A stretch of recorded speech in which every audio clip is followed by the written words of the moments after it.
some of you might have noticed it was cranking a bit slowly, so we've just had the battery charging overnight. Paul suggested that it wasn't cranking fast enough, so we'll just charge the battery to make sure we've got enough cranking speed there. So currently, straight off the charger, we're reading 13.5 volts. We'll put it in and we'll do a few more battery tests just to make sure it's not dropping too low while it's cranking. And then we'll test the battery once I've taken that surface charge off it. But yeah, good place to start. Always as professionals, best, we just like to start with making sure the battery starting and charging is functional and operating. So let's get into it. Alright, so we've got a freshly charged battery in there, battery tester, just running the scope. Let's crank it over. Get it.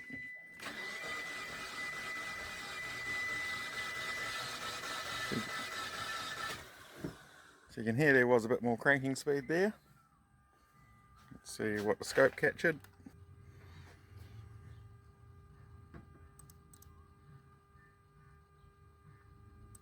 So I'll just bring our measurement cursor down. Lowest voltage we dropped to was just on 11 volts. So I'd call that battery good. Now we've taken a bit of the surface charge off the battery, we'll also just give it a test with the little tester. I'll just turn the key off.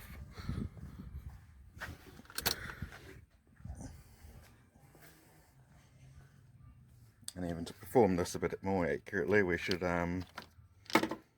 disconnect that battery too.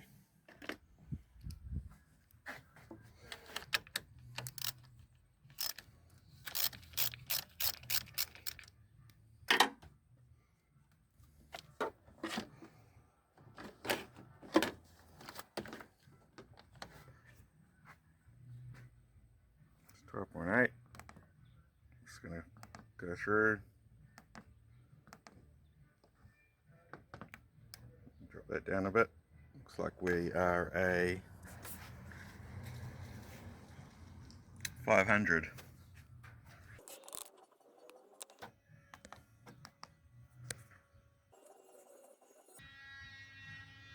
Good battery, 79. Internal resistance is looking not too bad, so ruled that out. But like I say, good suggestion. Best place to start on a car that doesn't start is with the battery, so thanks for that, Paul. On to the next one.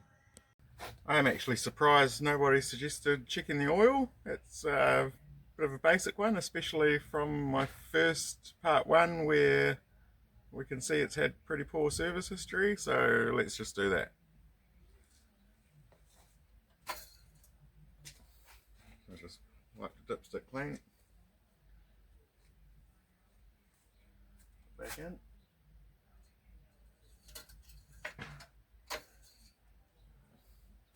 Alright, so we are bang in the middle. It is funny to check this because I did actually top it up when I first got to this vehicle. It was quite dangerously low, but still not related to our symptoms we're trying to find.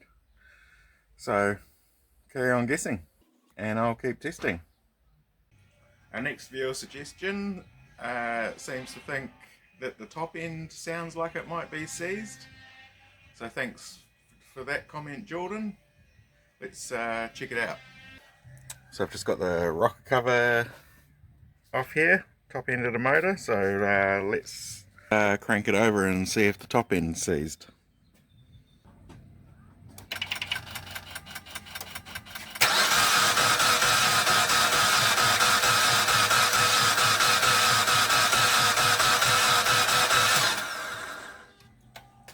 So thanks for that suggestion, Jordan, but top end doesn't appear to be seized. You can see the camshafts rotating there quite nicely. On to our next suggestion, comes from Andreas. He's put our symptoms into ChatGPT and we're going to have a quick look. So Andreas obviously didn't watch the whole video. You can see at the top there he's typed in Mitsubishi Outlander not cranking over, battery fine, fuel pump fine. So just goes to show, you know, you just miss one step up when you're feeding the information in and it'll spit your garbage out. So we can already cross starter motor failure off, starter relay, bad ground. I mean, it could still be a bad ground somewhere else in the engine, but according to the starter motor, we're not worried. Brake clutch switch, not worried. Gear selector inhibitor switch, not worried. All of these things basically relate to not cranking. So we've basically ruled all them out already. So sorry about that, Andreas. Not a very good suggestion, but only because you missed your input up here. Let's carry on. Next suggestion comes from Greg, and he's saying check the cam and crank sensors. So let's see if we find anything there. Alright, there is the intake camshaft position sensor, and just over this side we've got the exhaust. So we'll just hook the scope up into them, into the signal wire, make sure we're getting a good waveform. And the crankshaft position sensor, we'll just use the scan tool. So I've just got the Oscilloscope hooked up into the signal wire of the intake and exhaust cam. So let's roll the scope and give it a crank.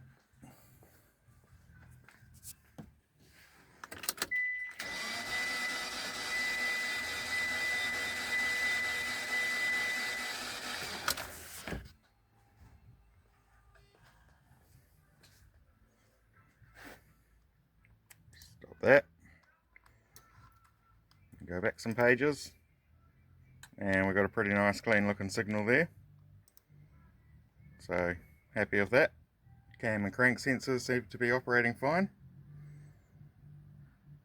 So thank you for Greg for that suggestion, but no luck. So a bit hard to see if the tack is moving or not.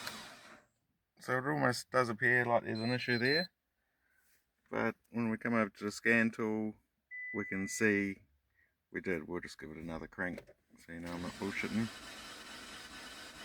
So we are getting cranking signal, so pretty happy that there's no issue with the crank sensor. Thanks for that, Greg. So what have we learned so far? Got a good battery, got good cam sensors, got a good crank sensor, top end's not seized. So keep feeding these suggestions in. I'd like to keep testing. And that'll wrap up part 2. Thanks for watching. Keep commenting and suggesting, and we'll get to the bottom of it. Catch up.